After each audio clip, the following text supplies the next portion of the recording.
Imaginons un monde où nous pourrions décrocher un sourire au premier coup d'œil chez nos clients lorsqu'ils passent le pas de la porte de la clinique. Agréable comme journée, non? Pourtant, je me souviens d'un petit garçon, il y a de ça bien des années, assis à côté de moi en salle d'attente, les sourcils froncés, Sherlock de son nom. Si à l'époque il avait pu décrypter les interactions complexes entre le vétérinaire et Madame Michu, il aurait vu un ensemble mal orchestré de communication verbale, non verbale et paraverbale, agrémenté de frustration, d'incompréhension et de colère, le tout dans une ambiance électrique.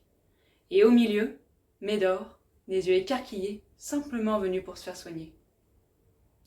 Situation dramatique, et pourtant non rare.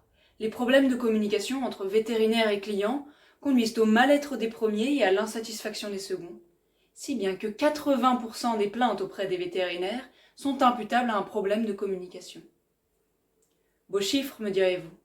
Effectivement sacrément important. Alors pourquoi ne pas se pencher un peu plus sur la question?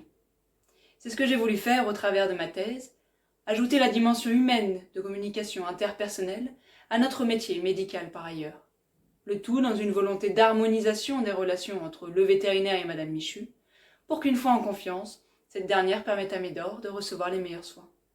Le but de ce travail est de mettre en avant les leviers d'action afin de comprendre les attentes et donc les déceptions de notre clientèle et d'améliorer le bien-être des vétérinaires. Bingo! Il a été montré que la satisfaction des vétérinaires était intimement liée à celle des clients. Ainsi, en se concentrant sur les sujets actuels de mécontentement des clients, nous pourrions limiter leur insatisfaction et par la même occasion améliorer le bien-être des vétérinaires au quotidien. Reste à connaître les attentes de la clientèle pour savoir aussi bien y répondre que les anticiper, sans pour autant toujours s'y plier. Face à cet inconnu, impossible de rester sans réponse. Je m'embarquai alors dans une véritable quête munie d'un papier, d'un crayon et armée de persévérance. Pour explorer les attentes des propriétaires et les pratiques actuelles des vétérinaires, j'ai alors réalisé des entretiens individuels, semi-conductifs, puis déployé dans un second temps un sondage en ligne à l'échelle de la France. Des résultats, il y en a eu. Si je vous dis écouter, expliquer de façon pédagogique, présenter une estimation des coûts, faire preuve d'empathie, saluer l'animal, ça vous paraît terrifiant comme mot? À mon sens, pas tant.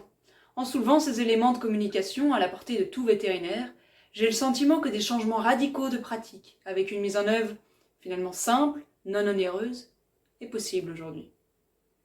Des leviers à actionner désormais pour activer le cercle vertueux découlant de la synchronisation des canaux de communication du vétérinaire et du client.